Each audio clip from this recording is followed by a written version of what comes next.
Amém. Abramos nossas Bíblias no texto de Eclesiastes, capítulo 5. Nós faremos a exposição do verso 8 até o verso de número 20. Eclesiastes 5, do verso 8 até o verso de número 20.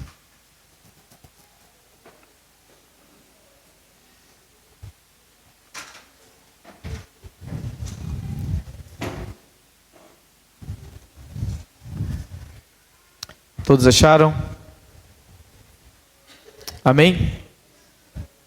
Eclesiastes 5, do 8 ao 20. Eu não sei se você se lembra de quando você era criança. Se for tão velho assim como eu, tenho uns 34, lembro de algumas coisas ainda. Mas quando criança eu lembro de ganhar um presente muito esperado da minha avó, uma bicicleta. Mas o que é interessante nisso é que assim que a minha avó me dava essa bicicleta, eu já queria algo diferente depois. Sempre que ela me dava aquilo que eu queria, eu já estava desejando novamente uma nova coisa. Mas o que é interessante, irmãos, é que aquela inquietude, esse desejo sempre por algo novo, não ficou na infância. Nós apenas trocamos de brinquedo. Hoje muitos de nós trocamos o carrinho de controle remoto por um carro de verdade. Nós trocamos a bola de futebol por uma casa nova. Nós trocamos a coleção de figurinhas para uma conta bancária cheia. Eclesiastes está olhando para a correria dessas crianças. Eclesiastes está olhando para a nossa correria em querer algo novo e se pergunta: o que acontece quando o coração humano busca saciar sua sede em coisas que não podem matar a sua sede? É como beber água do mar. A ideia é essa: quanto mais bebemos, mais sede nós temos. E aí, crianças? É assim que vocês estão? Sempre atrás de alguma coisa? E nós, adultos? É assim também que nós estamos? O pregador, com a experiência de quem viu a riqueza de perto, nos lembra de que até algo que o mundo secular reconhece, mas que não consegue explicar. Dinheiro não traz felicidade. Mas o pregador, ele vai além. Ele mostra que sem Deus a riqueza, ela pode ser uma maldição. E com Deus, até o pouco que todos nós possuímos, pode ser um presente saboroso. Howard Hughes, um dos homens mais ricos do século XX, morreu isolado e paranoico. Já um homem simples que confia no Senhor pode dormir em paz e acordar com muita gratidão em seu coração. O texto de hoje vai nos colocar nesses dois polos. O homem que possui muito, mas que pode morrer paranoico, como o homem que possui pouco, mas pode deitar a sua cabeça no travesseiro em paz. O texto também vai nos ajudar a enxergar que o contentamento, ele não vem da quantidade que nós possuímos, mas o contentamento vem da fonte da qual nós bebemos. Leia comigo o texto. Diz assim o texto sagrado: se vires em alguma província opressão de pobres e o roubo em lugar do direito e da justiça, não te maravilhes de semelhante caso. Porque o que está alto tem acima de si outro ainda mais alto que o explora. E sobre estes ainda há outros mais elevados que também exploram. O proveito da terra é para todos, até o rei se serve do campo. Quem ama o dinheiro jamais dele se farta. E quem ama a abundância nunca se farta da renda. Também isto é vaidade. Onde os bens se multiplicam, também se multiplicam os que deles comem. Que mais proveito, pois, têm os seus donos do que os verem com os seus olhos? Doce é o sono do trabalhador, quer coma pouco, quer muito, mas a fatura do rico não o deixa dormir. Grave mal vi debaixo do sol as riquezas que seus donos guardavam para o próprio dano. E se tais riquezas se perdem por qualquer maraventura, ao filho que gerou nada lhe fica na mão. Como saiu do ventre de sua mãe, assim nu voltará, indo-se como veio. E do seu trabalho nada poderá levar consigo. Também isto é um grave mal. Precisamente como veio, assim ele vai. E que proveito lhe vem de haver trabalhado para o vento? Nas trevas comeu em todos os seus dias, com muito enfado, com enfermidade e indignação. Eis o que vi. Boa e bela coisa é comer e beber e gozar cada um do bem de todo o seu trabalho, com que se afadigou debaixo do sol, durante os poucos dias de vida que Deus lhe deu, porque esta é a sua porção. Quanto ao homem a quem Deus conferiu riquezas e bens e lhe deu poder para deles comer e receber a sua porção e gozar do seu trabalho, isto é dom de Deus, porque não se lembrará muito dos dias de sua vida, porquanto Deus lhe enche o coração de alegria. Oremos ao Senhor. Pai bendito, nós queremos pedir o teu auxílio para essa noite, pedir que o Senhor fale aos nossos corações, nos quebrante, nos torne sensíveis à tua voz. Como pregamos domingo passado e como ouvimos domingo passado, nós precisamos ouvir tua voz e ser submisso àquilo que o Senhor tem falado a cada um de nós. Então provoque nossos corações, provoque nossas mentes, para que na medida em que ouvimos a tua palavra, ouvimos a tua voz, criemos resoluções para que haja mudança em cada um de nós e para que o teu reino ganhe por meio de nossas vidas. Essa é a nossa oração, em nome de Cristo Jesus. Amém. No início do capítulo 5, irmãos, Eclesiastes nos adverte sobre a seriedade de nos aproximarmos de Deus. O sermão que nós estudamos na semana passada. Mas ele fala que nós precisamos nos aproximar de Deus não com palavras vazias, com promessas levianas ou com religiosidade superficial. Mas devemos nos aproximar de Deus com temor reverente. O foco então ali está na relação vertical do homem com Deus. Como o homem deve se portar diante de um Deus santo, que não se agrada de discursos inflados, mas se agrada de corações íntegros diante dele. Agora nos versículos 8 a 20, o olhar se volta para a vida mais uma vez debaixo do sol, mostrando como a falta de temor a Deus se manifesta na sociedade e no coração humano. A vida injusta, opressão entre os poderosos e uma busca insaciável por riquezas que nunca satisfazem os corações dos homens. Se antes o pregador nos mostrou a vaidade da adoração vazia, agora ele nos mostra a vaidade da riqueza vazia, do que possuímos, mas que traz vazio no coração. Mas nesse caso, ambas as sessões, tanto a anterior sobre a adoração, como agora da riqueza vazia, encontram-se no mesmo ponto. E qual é o ponto que se encontra? Sem Deus, até aquilo que parece precioso se torna vaidade. E é nesse sentido que o pregador quer que todos nós hoje vejamos mais uma vez, que se aquilo que amamos aqui nesse mundo nos frustra, somente em Deus existe contentamento verdadeiro. Se tudo que nós possuímos e tudo que nós enxergamos é uma fonte de satisfação para a nossa alma, somente em Deus encontramos a fonte de contentamento verdadeiro. E como enxergar isso se somos tão ávidos, irmãos, em nos alegrar com tudo que temos aqui? Como enxergar esse verdadeiro contentamento em Deus se o tempo todo nós estamos de maneira frenética, querendo nos saciar por tudo aquilo que os nossos olhos veem, por tudo aquilo que nós cobiçamos, por tudo aquilo que nós desejamos? Façamos isso em primeiro lugar, enxergando a vida como ela é, injusta e insaciável. Façamos isso em primeiro lugar, enxergando a vida como ela é, injusta e insaciável. O pregador inicia essa verdade expondo a realidade da opressão. Veja comigo o que diz o verso 8 e 9 mais uma vez. Se vires em alguma província opressão de pobres e o roubo em lugar do direito e da justiça, não te maravilhes de semelhante caso. Porque o que está alto tem acima de si outro mais alto que o explora. E sobre estes ainda há outro mais elevados que também o exploram. O proveito da terra é para todos, até o rei se serve do campo. O pregador está falando aqui de uma cadeia alimentar de poder, onde quem está embaixo, quem está em cima se alimenta de quem está embaixo, mas que essa cadeia é quase que infinita. É um alimento sem fim. Há um mais alto que o outro, há um ainda mais elevado que o outro, e no final das contas o rei, o Senhor, se serve daquilo que está no campo, se serve dos mais humildes. O termo hebraico para opressão significa exploração violenta, esmagamento. A ideia aqui do proveito, dessa opressão de quem está embaixo, é esse esmagamento. Quem está em cima está o tempo todo esmagando aquelas pessoas que estão embaixo, estão explorando aqueles que estão embaixo.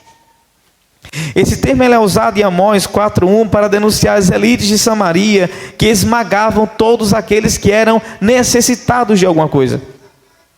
A imagem aqui do texto não é de uma justiça isolada, mas de uma estrutura corrupta que se repete em cadeia. A ideia é: funcionários exploram, superiores encobrem, e todos no fim estão envolvidos em um sistema corrupto opressor. O que é que o pregador está dizendo? Não te maravilhes, não se impressione com a opressão deste mundo. Calvino comenta que onde quer que não reine o temor de Deus, a avareza sempre corromperá a ordem pública. Onde não houver o temor a Deus, a avareza sempre corromperá a ordem pública. E o texto está nos dizendo: não se maravilhe quando vê isso, não se impressionem quando vê isso, não se espantem com essa vida injusta de opressão.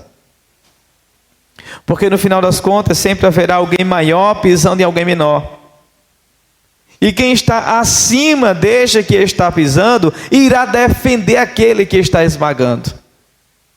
E assim segue-se uma cadeia. Mas como ressalta o verso 9, todos deveriam se lembrar de uma coisa: o proveito da terra é igualmente para todos. Aquilo que Deus criou é igualmente para todos. Porque no final das contas, até o rei precisa se alimentar daquilo que é produzido no campo. Além da injustiça, o texto destaca para a gente uma insaciabilidade, ou seja, um vazio, um desejo. Verso 10.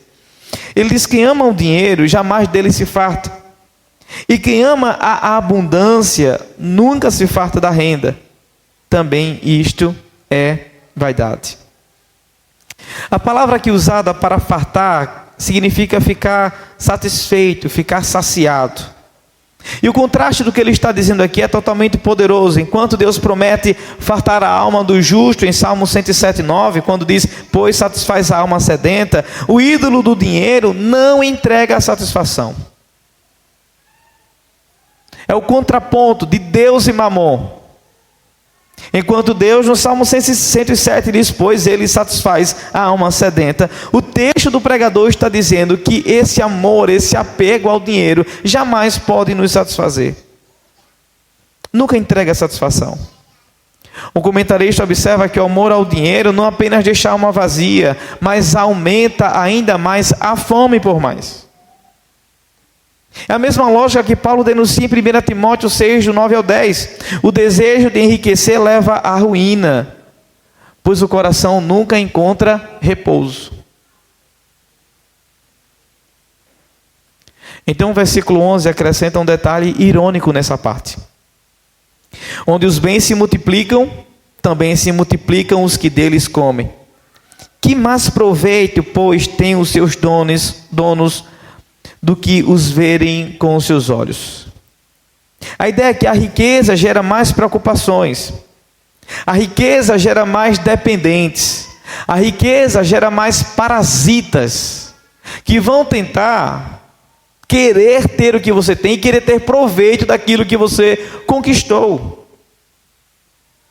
É o texto que está dizendo: onde os bens se multiplicam, também se multiplicam os que deles comem. A ideia é que mais pessoas serão abarcadas pela riqueza, por aquilo que possuímos. Então ele pergunta: que proveito, pois, tem os seus donos do que os verem com os seus próprios olhos? No final, qual vantagem ao dono, se não há de ver com os olhos? O homem é reduzido a um espectador daquilo que não pode desfrutar plenamente. É alguém que tem tudo, mas que tem parasitas o sugando, tem dependentes com ele. Matthew Henry comenta: o rico tem o trabalho de vigiar, o pobre o sono tranquilo. Melhor a paz do pobre do que o banquete do rico sem descanso. E o verso 12 confirma essa verdade para a gente. Ele diz: doce é o sono do trabalhador, quer coma pouco ou quer muito, mas a fartura do rico não o deixa dormir. Vejam aqui a ideia e o contraste que ele está falando sobre fartura e saciar-se. Fartura e saciar-se entra em contraste, mostrando justamente para todos nós que a abundância não é sinônimo de satisfação, antes pode ser um fardo. Abundância não é sinônimo de satisfação. Abundância aqui, segundo o texto, não é sinônimo de contentamento, de alegria, ter, possuir e estar abastado de riquezas. Não, mas muito pelo contrário. Ele está dizendo: mais a fartura do rico não o deixa dormir. Esse texto, irmãos, abre uma ferida aberta da existência humana. A injustiça estrutural, como nós vimos no começo do texto, os opressores, uns pisando sobre os outros e todos os outros dando aval para que isso aconteça nessa cadeia de cima para baixo. Mas esse texto também abre a ferida da insaciabilidade do coração. O pregador aqui não romantiza a vida, nem cria uma ilusão piedosa para todos nós. Ele olha para o mundo e vê corrupção no sistema político. Ele olha para o mundo e ele vê desigualdade social. Ele olha para o mundo e ele vê a opressão contra os pobres. O princípio atemporal aqui é que a vida neste mundo nunca trará justiça plena ou satisfação plena aos nossos corações. A ideia é que não dá para esperar dos poderosos uma justiça plena. Haverá sempre decepção, porque a ideia é sempre a opressão sobre aqueles que mais necessitam.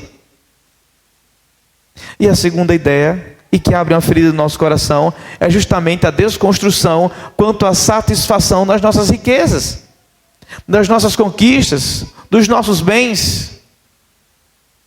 O ser humano, por mais que conquiste bens ou tente ordenar a sociedade, sempre se verá diante da falha dos homens e da vaidade de seus próprios desejos. E isso está ecoado em todas as escrituras, irmãos, é um eco sem fim. O tempo todo as escrituras está ecoando essa verdade. Isaías denuncia os juízes injustos em Isaías 10, 1 ao 2. Amós condena aquele que esmaga os pobres em Amós 4:1. Tiago fala contra os ricos que exploram os trabalhadores em Tiago 5, do 1 ao 6. E o princípio é o mesmo: sistemas caem, líderes falham, bens acumulados não garantem paz nenhuma a ninguém. Dito isso, o que o pregador quer dizer é que nosso coração precisa estar fixado em algo maior que a riqueza. O pregador está dizendo que o nosso coração deve estar fixado em algo maior que as estruturas humanas, em algo maior daquilo que o governo pode nos oferecer, ou essas estruturas sociais.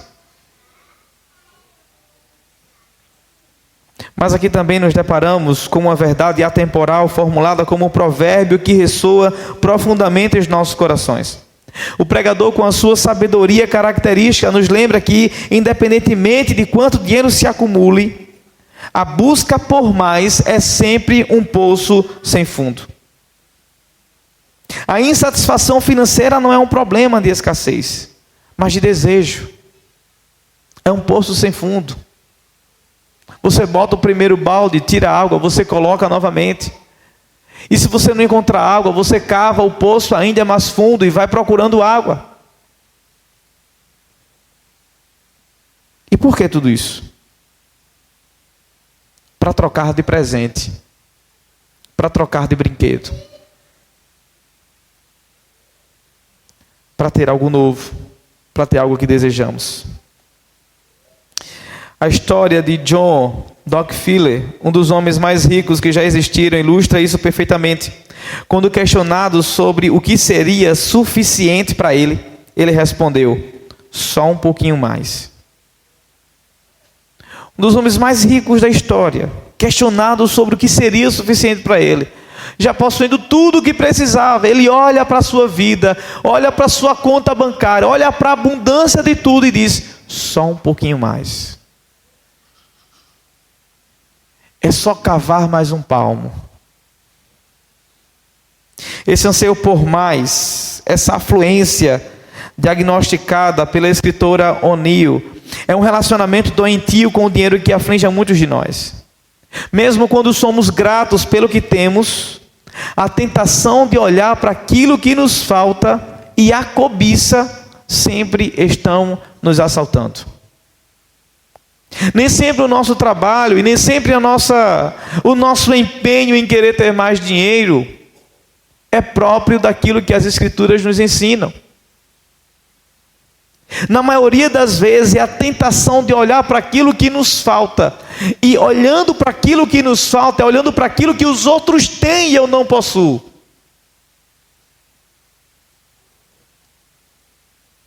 Nós não precisamos ter tudo que o nosso irmão tem. João não precisa ter o brinquedo que o meu vizinho tem, Veto. Vez outra está lá roubando o brinquedo do outro. É a cobiça de um coração pecaminoso.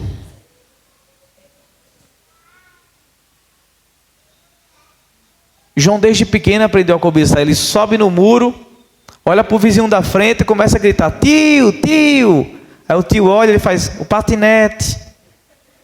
O rapaz sai lá, deixa um patinete dentro de casa e João fica brincando. Aí corre para a casa de Veto, pega outro brinquedo e leva lá para casa. Isso é reflexo do nosso coração, irmãos. Nós estamos sempre olhando para o nosso vizinho e queremos trabalhar mais, não para ajuda mútua uns dos outros, não trabalhar mais para possuirmos mais e investirmos no reino de Deus. Nós não estamos preocupados em ser ricos para ajudar missionários no campo, não, nós estamos preocupados em ser ricos, em possuir, ter a conta cheia, em abundância, para termos mais, para termos aquilo que nos falta e para termos aquilo que nós cobiçamos. Quantos casamentos se esfalecem por a busca de mais renda, por mais bens que se tornam maior do que a dedicação aos cônjuges e aos próprios filhos. A idolatria de posses, irmãos, gera ausência dentro de casa. A idolatria de possuir mais gera indiferença entre filhos e cônjuges. A idolatria de possuir mais gera frieza dentro de casa, porque no final das contas o objetivo máximo é apenas o trabalho. E quando se dá conta, perdeu a relação com o filho. Quando se dá conta, perdeu a relação com o marido. Quando se dá conta, perdeu a relação com a mulher. Vale a pena tudo isso? Vale a pena todo esse esforço desenfreado para possuir mais? Os pecados confrontados aqui são claros: a avareza, o amor idolátrico ao dinheiro que nunca se satisfaz, condenada também por Paulo em 1 Timóteo 6,10, o orgulho do acúmulo, de olhar para a conta bancária e dizer: eu possuo 15 mil reais guardado, e isso está me rendendo tanto de dividendos. Eu tenho 20 mil reais guardado, isso me dá tanto de investimento para investir mais. O pecado do orgulho do acúmulo, pensar que a riqueza garante segurança ou superioridade sobre aqueles que estão à nossa volta. Outro pecado confrontado no texto, irmão, é a inquietação e a ansiedade. A incapacidade de descansar, porque o coração está preso às riquezas, mas também o coração está preso em perder as riquezas.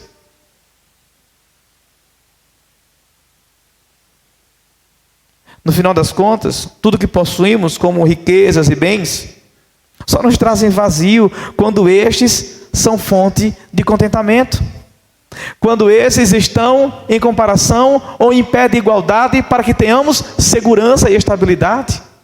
Ou com que esses bens e essa riqueza faça com que olhemos para aqueles que nos voltam e digamos: eu sou melhor que o outro, ou eu possuo mais que o outro. A única maneira de combater essa fome insaciável é encontrar satisfação em Deus e no que Ele nos provê. Em vez de perseguir o que não temos, somos chamados a nos contentar com tudo que já possuímos, encontrando verdadeira satisfação no Deus que provê para nós todos os dias o sustento. Cristãos contentes não perdem o sono o tempo todo. Cristãos contentes não são amantes do dinheiro que não conseguem dormir, ou porque não se sente bem, ou porque não se sente bem depois de jantar, ou porque estão morrendo de medo de perder o que tem. Os cristãos, todos nós podemos dormir, tenham muito ou pouco. Eles trabalham duro para servir a Deus e a nação, tenham muito ou pouco. Eles não precisam temer o mundo. Por quê? Porque Deus é a sua sentinela. Porque nós dormimos com pouco, porque Deus é a nossa segurança. E porque nós podemos dormir tendo mesmo o pouco, porque Deus é a nossa maior riqueza em todo o tempo. Nós vimos que só existe contentamento em Deus se enxergarmos a vida como ela é, injusta e insaciável. E veremos que só existe contentamento em Deus se enxergarmos a morte como ela é, inevitável e niveladora. Agora o pregador irá nos colocar frente a frente de um mal grave. Se a vida é injusta e insaciável, a morte então é inevitável e niveladora a todos nós. Veja comigo o que diz mais uma vez o verso 13.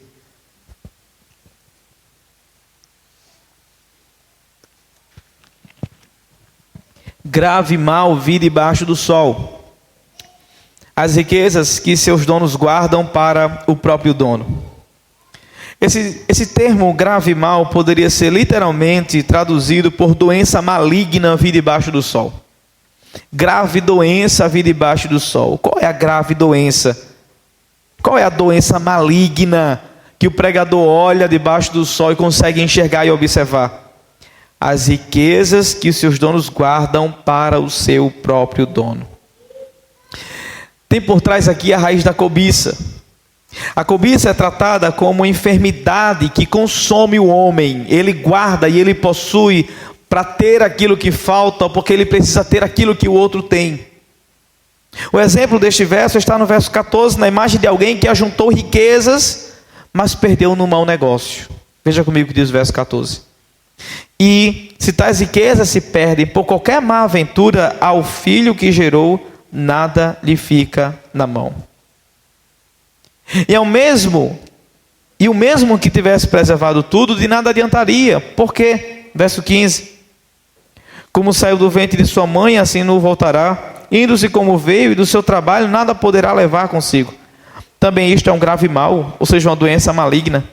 Precisamente como veio, assim ele vai. E que proveito lhe vem de haver trabalhado para o vento?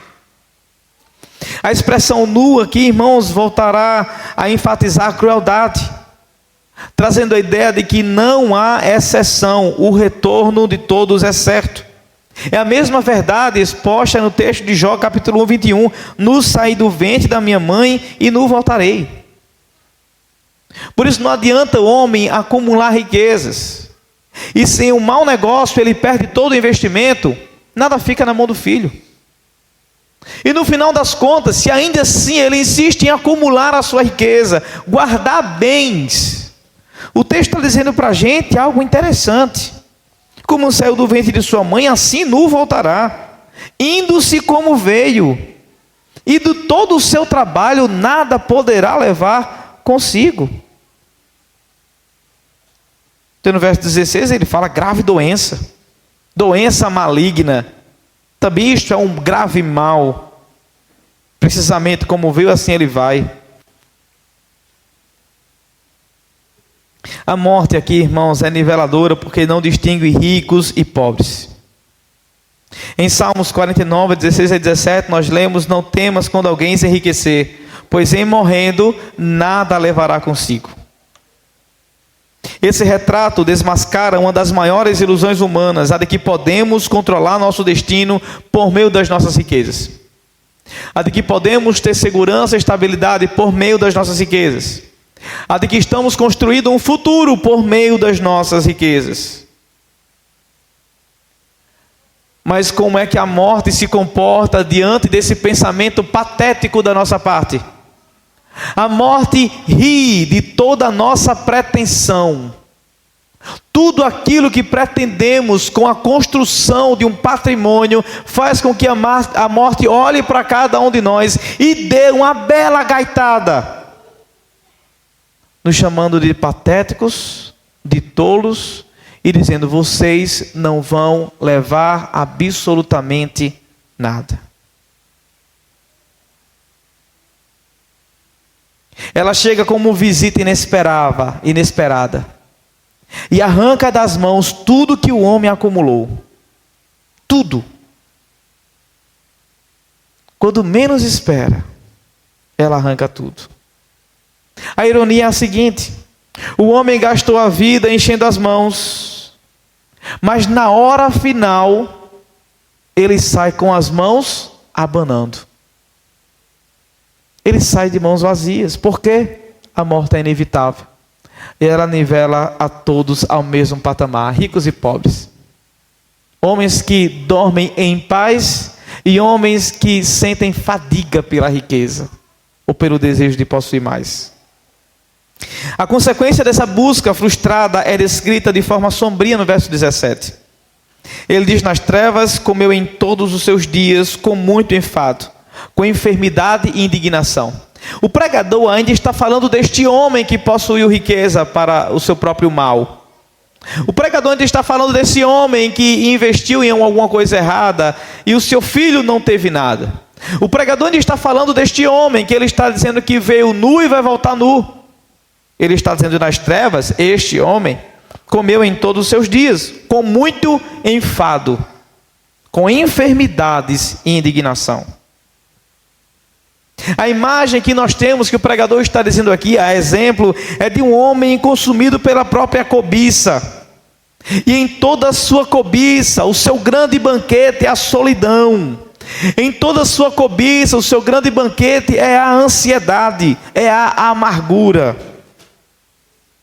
As trevas aqui não são apenas físicas, mas existenciais. As trevas que esse homem vive com toda a sua riqueza, com toda a sua construção, é a solidão, é a ansiedade, é a ira. Ele está o tempo todo indignado porque está sozinho, possuindo tudo, não tem nada. O comentarista diz que o avarento vive num funeral antecipado. Muito interessante que ele fala. É Kidner, comentarista. O avarento vive no funeral antecipado. Sua vida é uma preparação para a morte que já o consome em vida. É a ideia de um cadáver ambulante, vivendo na solidão, vivendo ansioso, vivendo indignado, tendo tudo e ao mesmo tempo não possuindo nada. O seu banquete é a solidão, é estar só, é caminhar sozinho. Ele vive um funeral antecipado. Ou seja, a idolatria do dinheiro rouba não somente o futuro, mas como rouba também o presente. A idolatria do dinheiro não rouba somente o futuro, como rouba também o presente. Não consome somente o nosso amanhã, como consome também o nosso hoje. Não modifica o nosso coração amanhã, mas modifica o nosso coração hoje. Hoje, a cobiça pelo dinheiro pode nos deixar alegres no Senhor, o amor ao Senhor, ou a cobiça pelo dinheiro pode nos deixar chorando, indignados, ansiosos e solitários. Na era moderna, cercada de avanços tecnológicos e promessas de longevidade, o texto se levanta como lembrete profético. O homem não pode levar consigo nada do que acumulou debaixo do sol. E esse texto, irmãos, é importante porque nos reconcilia com a verdade. A morte não é opcional, e negar isso apenas nos deixa ainda mais frustrados. Nós já tratamos sobre a morte há 2 sermões passados. Mas aqui está o pregador tratando novamente sobre o assunto da morte. E se você não pegou o ônibus naquele sermão, você vai pegar nesse, não é possível. Se você não refletiu na morte lá atrás, você vai refletir hoje de novo. Porque é o que a palavra de Deus tem preservado para nós agora. Os personagens bíblicos reforçam esse princípio. Pense em Eclesiastes, lembrando dos ricos que amontoaram tesouros, mas morreram sem poder desfrutar desses tesouros. Lembremos então, irmãos, de Faraó, que sepultou a sua glória nas pirâmides, mas foi engolido pela eternidade sem poder resistir ao juízo divino de Deus. Considere também Davi, que embora tenha reinado com poder e abundância, confessa no Salmo 39:4, Senhor, dá-me a conhecer o meu fim, E qual a medida dos meus dias, para que eu saiba quão frágil sou? Até no Novo Testamento nós vemos exemplos de Ananias e Safira em Atos capítulo 5, que tentaram manipular sua reputação, mas foram surpreendidos pela morte imediata, quando tentaram enganar o Espírito Santo de Deus. Todos esses exemplos, irmãos, mostram que a morte expõe nossa fragilidade e desmascara a nossa ilusão de controle. Nós não podemos controlar o amanhã. Nós não podemos controlar o futuro. Nós não podemos controlar o minuto que se segue, ou a hora que se segue. Hora ou outra, essa visita inesperada vai bater na nossa porta e vai nos levar. E não levaremos nada. Não levaremos nada. Esta é uma terceira razão pela qual viver pelo dinheiro não faz sentido. Ele pode existir hoje, mas ele pode desaparecer amanhã. E você não sabe quem vai administrá-lo. O pregador chama isso de grave mal, doença maligna, grave doença. Qual é a grave doença? O apego ao dinheiro, o apego às riquezas, o apego aos bens. A ideia literalmente significa que só em pensar nisso já o deixa doente. A história de Correlete, do pregador, fala de um homem rico que tentou acumular suas riquezas, mas as perdeu em algum investimento arriscado. Hoje as pessoas perdem o seu dinheiro em lugares como o mercado de ações. Naqueles dias os navios naufragavam, ou suas caravanas de camelos foram atacadas no deserto. Mas qualquer que tenha sido a razão, esse homem apostou tudo e acabou perdendo tudo que investiu. A sabedoria, irmãos, das Escrituras revela que diante da morte toda conquista e riqueza acumulada se tornam efêmeras. Jó declarou: nu saí do ventre da minha mãe e nu voltarei. Reafirmando mais uma vez que nada nós podemos levar desse mundo. Paulo reforça também esse ensinamento ao afirmar que nada temos trazido para o mundo, nem coisa alguma podemos levar dele. Essa verdade universal de que nós não levaremos nada na nossa morte, universal, atravessa gerações e desmascara a ilusão de controle que tanto nos seduz. Esse reconhecimento da nossa mortalidade nos confronta com a urgência de uma única reflexão às nossas vidas. O que realmente eu ganho ao viver apenas pelo dinheiro? O que realmente eu ganho ao viver apenas pelo dinheiro?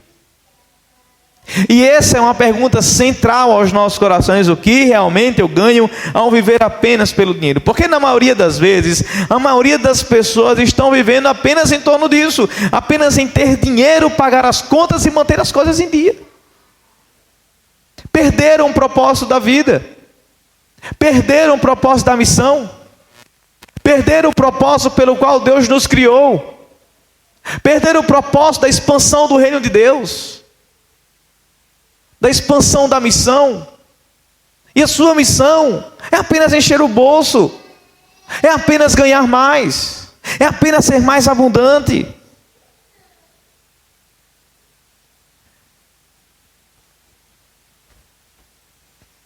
Nós podemos possuir, com essa busca insaciável pelo dinheiro e essa abundância de querer ter mais, nós podemos ganhar aí algumas coisinhas. Nós podemos ganhar enfermidades, nós podemos ganhar problemas do coração, nós podemos ganhar falta de sono, nós podemos ganhar ansiedade e tantas outras coisas que têm sido diagnosticadas por estarmos vivendo com as motivações totalmente distorcidas. E no final das contas nós estamos procurando diagnóstico para pecado. Por que eu estou assim? Por que cheguei aqui?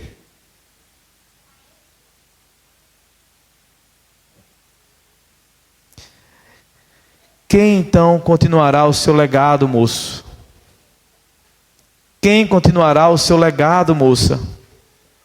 Quem continuará o seu legado, homem desta igreja, mulher desta igreja? Não adianta acumular sem ter paz. Uma maneira de abandonar esse anseio de contentamento por meio de riqueza é simplesmente contemplar o que temos e dizer a nós mesmos: aqui está algo que Deus me deu para me alegrar por ora. Aqui está alguma coisa que Deus me deu para que eu viva contente por ora. Por ora, Deus me deu isso. Ou talvez para doar para o trabalho do seu reino. Mas nós precisamos lembrar que jamais poderemos levá-los conosco quando morrermos. E isso é algo bom para as meninas dizerem em relação às suas bonecas, e os meninos em relação aos seus videogames. Isso é bom para os adolescentes dizerem em relação às suas roupas, às músicas que escutam. Os homens e as mulheres deveriam dizer isso em relação às suas casas, aos seus carros, se tiverem. E observem isso agora. Nós estamos a caminho da eternidade. Portanto, deveríamos levar conosco pouca bagagem. Nós estamos a caminho da eternidade. Portanto, deveríamos levar conosco pouca bagagem. Nós vimos que só existe contentamento em Deus se enxergarmos a vida como ela é, injusta e insaciável. Em segundo lugar, se enxergarmos a morte como ela é, inevitável e niveladora. E em terceiro lugar, se enxergarmos Deus como Ele é, provedor e doador da alegria. Depois de Salomão mostrar para a gente a vaidade da vida e da morte, e nos fazer ver todos os nossos anseios por contentamento aqui, e percebendo que todos eles são frustrados e insaciáveis, o pregador conclui agora trazendo esperança ao coração dos seus ouvintes. Verso 18, ele diz o seguinte: eis o que eu vi, boa e bela coisa é comer e beber e gozar cada um do bem do seu trabalho, com que se afadigou debaixo do sol, durante os poucos dias da vida que Deus lhe deu, porque esta é a sua porção. O pregador vinha dizendo: grave mal eu vi, doença maligna eu vi, grande problema eu vi. Aqui ele não traz isso como um problema, ele diz: eis o que eu vi. E ele começa então o seu discurso, a sua narrativa de maneira positiva e não mais negativa. Boa e bela coisa é comer e beber e gozar cada um o bem de todo o seu trabalho, com que se afadigou debaixo do sol, ou que trabalhou debaixo do sol, durante os poucos dias da vida que Deus lhe deu. Porque esta é a sua porção. Qual a sua porção? A que Deus lhe deu. A palavra central aqui é dom, é presente. Que Deus lhe deu. O dom, o presente. O que Ele deu para agora. O foco aqui não está na riqueza em si, irmãos, mas na capacidade de desfrutá-la como dádiva. Mostra para a gente então que o pecado não é ser rico. Você pode ser rico para a glória de Deus. Você pode possuir sim muitos bens para a glória de Deus. Você pode sim abrir muitas empresas para a glória de Deus. Mas a ideia aqui é desfrutar toda essa riqueza como dádiva do doador, Deus. Entendendo que tudo veio da mão de Deus. Essa é a ideia. Um comentarista observa dizendo: não é a quantidade que traz paz, mas a bênção que Deus dá sobre ela. Não é a quantidade que dá paz, mas é a bênção que Deus dá sobre ela. É a mão de Deus sobre ela. Em outras palavras, ele está dizendo: eis o que vi, bom e belo é comer, beber e ver o bem de todo o seu trabalho, pois esta é a sua porção. Aqui, irmãos, então, uma mudança de tom. Não se trata do hedonismo, mas do contentamento. É reconhecer que a vida é breve e imperfeita, e essa vida breve e imperfeita não nos leva à desesperança, mas aqui nesse caso a gratidão. Ele está trazendo para a gente de maneira muito prática que por aquilo que Deus nos deu, cada refeição, cada conquista honesta, cada momento de descanso é uma parte de uma porção que Deus nos deu. Cada comida à mesa, cada bebida que bebemos, cada bem que possuímos, cada pessoa que se aproxima para conviver, é uma porção dada por Deus para desfrutarmos. Essa é a ênfase agora, é dizendo que tudo o que temos é dom da mão de Deus. E o versículo 19 amplia essa ideia. Ele fala: quanto ao homem a quem Deus conferiu riquezas e bens, e lhe deu o poder para deles comer, e receber a sua porção e gozar do seu trabalho, isto é dom de Deus.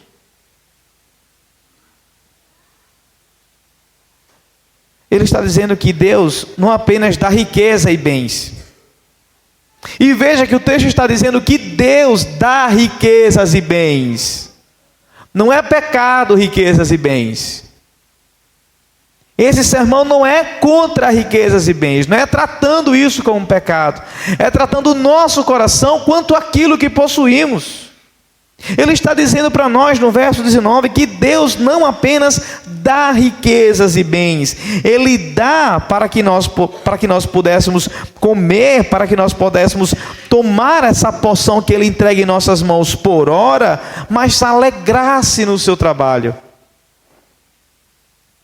Ou seja, a ideia aqui é que não basta ter, nós precisamos ser habilitados por Deus para desfrutar daquilo que Ele nos deu.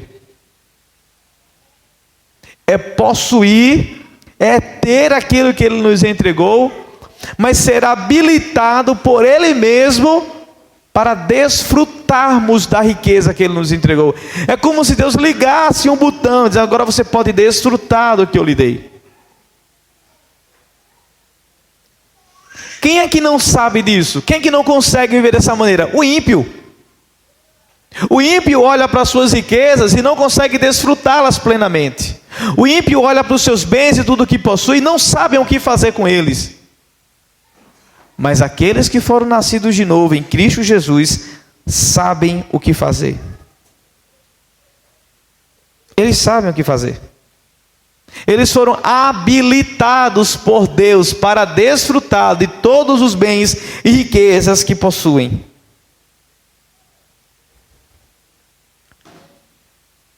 Porque todos nós, além de desfrutarmos da graça comum, aquilo que é derramado a todos, nós temos a perspectiva da graça especial. O Espírito Santo nos habilita para enxergarmos o mundo agora com a cosmovisão cristã, com a cosmovisão do Evangelho. E percebermos que tudo que possuímos é uma dádiva de Deus. Essa, irmãos, é uma verdade teológica e profunda. O contentamento é obra da graça. O contentamento é obra da graça de Deus. Paulo aprendeu isso em Cristo. Em Filipenses 4, do 11 ao 13, ele diz: entendendo a suficiência não vem de quanto se tem, mas quando quem se tem, no caso o Senhor, possuindo tudo, possuindo nada, porém ele tinha tudo, ele tinha o Senhor com ele. É nessa perspectiva que ele quer que olhemos. E o versículo 20 então encerra com uma notícia sublime, dizendo: porque não se lembrará muito dos seus dias, da sua vida, porquanto Deus lhe enche o coração de alegria. Aqui o pregador mostra que o contentamento em Deus nos liberta da ansiedade e da vaidade. O verbo encher ou ocupar do texto aqui indica que Deus ocupa de tal forma o coração com alegria que os fardos da vida perdem o seu peso esmagador. Deus não somente habilita o homem a desfrutar dos bens, comer e beber, a porção que é entregue por hora a ele, Deus faz com que ele desfrute disso, ele o habilita para isso, mas ele também dá alegria. E essa alegria, ela é suficiente para ocupar, para preencher. O texto fala: porque não se lembrará muito dos dias da sua vida, porquanto Deus lhe enche o coração de alegria. Deus lhe enche, Deus injeta alegria no coração. E Deus injetando alegria no coração, este homem não se lembrará muito dos dias da sua vida, não irá se ocupar com a ansiedade, não irá se ocupar com a amargura. Os fardos da vida serão mais leves para ele. Essa alegria não depende de circunstância nesse caso, mas depende do Senhor que está enchendo o seu coração de alegria. Mais uma vez, para citar Paulo, quando ele diz: aprendi a estar contente em toda e qualquer situação. Porque Cristo é a minha suficiência, em outras palavras. Quando o coração está cheio da alegria de Deus, o peso da injustiça, da opressão e a sombra da morte não governa mais a vida. Deus ocupa com alegria do seu coração. É como se Correlete dissesse o seguinte: Deus preenche tanto a vida do homem contente que ele não fica prisioneiro de memórias amargas ou ansiedades corrosivas. Essa é a alegria que não depende das circunstâncias. Essa é a alegria que depende unicamente do cuidado de Deus. Essa alegria que o Senhor dá e enche nossos corações é fruto do Espírito, agindo no íntimo do nosso coração e guardando o nosso coração e guardando a nossa mente. É contentamento, não pelo que se tem, mas pelo Senhor que tem caminhado conosco. Quando nós ouvimos a história do velho homem irritado de Eclesiastes 5, este que nós acabamos de ler, que vivia rico, mas amargurado e doente, nós não podemos remediar, mas apenas pensamos que deve existir uma maneira melhor de viver. Há uma maneira melhor de viver do que esse homem aqui, irritado, indignado, doente, possuindo tudo e ao mesmo tempo não tendo paz de espírito. A Bíblia diz, irmãos, que não devemos depositar nossa esperança na instabilidade da riqueza, mas em Deus que tudo nos proporciona ricamente para o nosso prazer. 1 Timóteo 6,17. O pregador não acredita que a vida seja prazerosa, mas ele está tentando nos ajudar a desfrutá-la enquanto ainda podemos, com a porção que por ora o Senhor tem nos dado. Assim ele está nos instruindo a comer, a beber, a sermos produtivos, porque amanhã nós estaremos mortos. No entanto, isso não é tudo que o pregador diz. Ele está nos oferecendo uma visão equilibrada, centrada em Deus. Assim como ele tem sido honesto sobre a vaidade da nossa existência, ele também nos diz a verdade sobre encontrar alegria nas coisas cotidianas da vida, como trabalhar e como festejar. Ele já falou sobre as bênçãos antes, mas nas chamadas passagens de desfrute de Eclesiastes. Ele sabe, irmãos, que essa alegria é real, porque ele já experimentou essa alegria. Sabe que essa alegria é boa e ela é apropriada para se desfrutar, é apropriada para se viver. Ela é algo adequado ao povo de Deus, é graça do Senhor, é dádiva derramada a todos nós. Sim, nós sabemos que o nosso tempo na terra é curto, mas o tempo que nós temos é uma dádiva sagrada. Quando o pregador então chama a vida de dádiva de Deus, ele está lhe conferindo o mais alto louvor.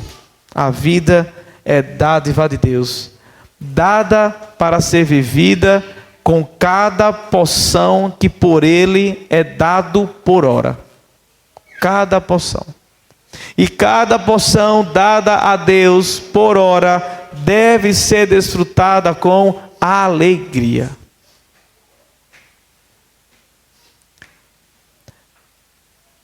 O poder para desfrutar vem de Deus. Ter e desfrutar as coisas são dádivas de Deus. A pessoa que encontra o maior prazer na vida é aquela que conhece Deus e que tem um relacionamento por meio do seu Filho Jesus Cristo. Não dá para desfrutar de tudo que o Senhor nos deu, contentes, se não tivermos uma relação direta com o seu Filho Jesus. Porque é somente por meio dele que somos habilitados a nos alegrar em tudo o que temos, que o Senhor nos dá nessa porção dada por hora, todos os dias. Então, irmãos, é Deus que nos dá poder para comer, tomar a porção e alegrar-se. A ideia, então, aqui é que não basta ter, é graça a desfrutar. Não basta possuir, a graça de possuir é desfrutar daquilo que possuímos. Se eu tenho e não desfruto, não tem graça. Não faz sentido.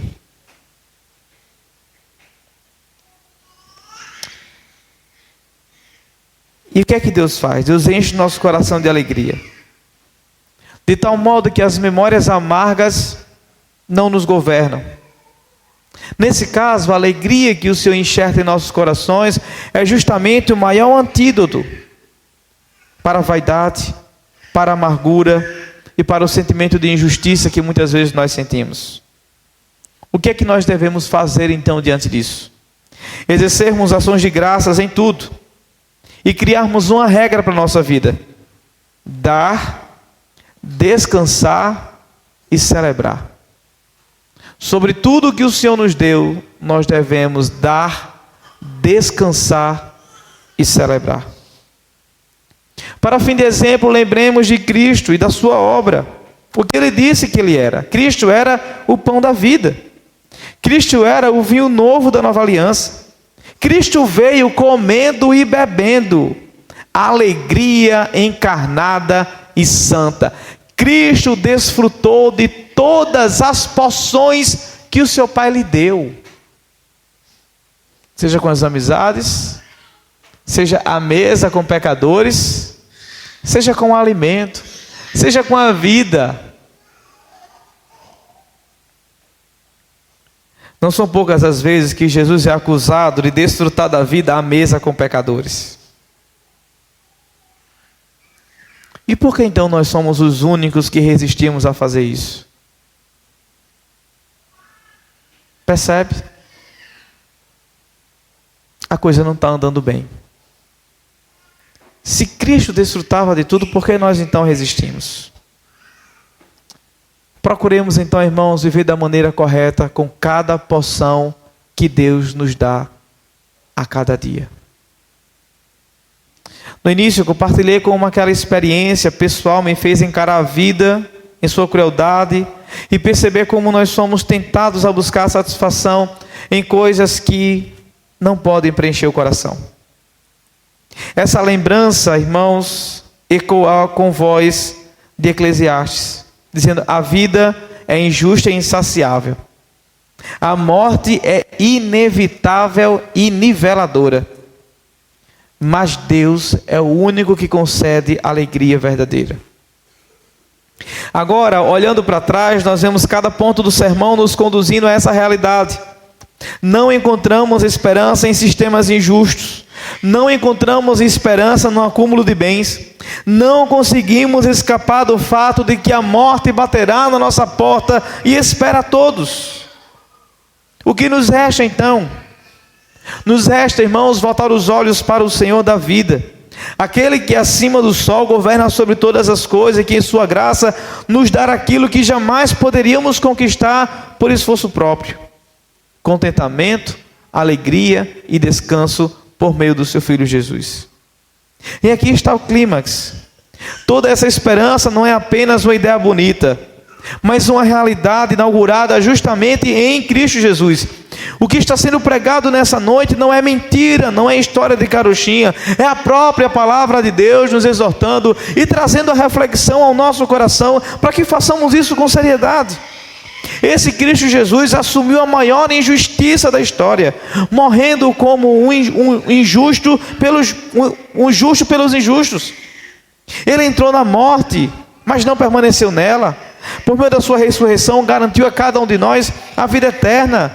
Nele, irmãos, a vaidade do mundo é vencida. A injustiça não tem a última palavra e a morte foi desarmada. E a alegria eterna já começa a ser desfrutada por todos aqueles que creem. Se aqueles que vivem em torno do dinheiro estão vivendo o seu funeral prévio, aqueles que vivem por meio da riqueza da glória de Deus estão vivendo uma eternidade prévia. Por isso nós podemos viver redimidos, mesmo em meio às frustrações da vida. O Evangelho chama a não ficarmos presos ao que está debaixo do sol, mas a vivermos agora com o coração firmado na esperança da glória, onde Cristo nos conduzirá a desfrutar plenamente daquilo que hoje já experimentamos em parte. A alegria perfeita em sua presença aqui e agora. Qual a porção que temos? Por ora, nós temos Cristo. Nós temos tudo. Feche seus olhos, curve sua cabeça e orem ao Senhor em resposta ao que acabaram de ouvir.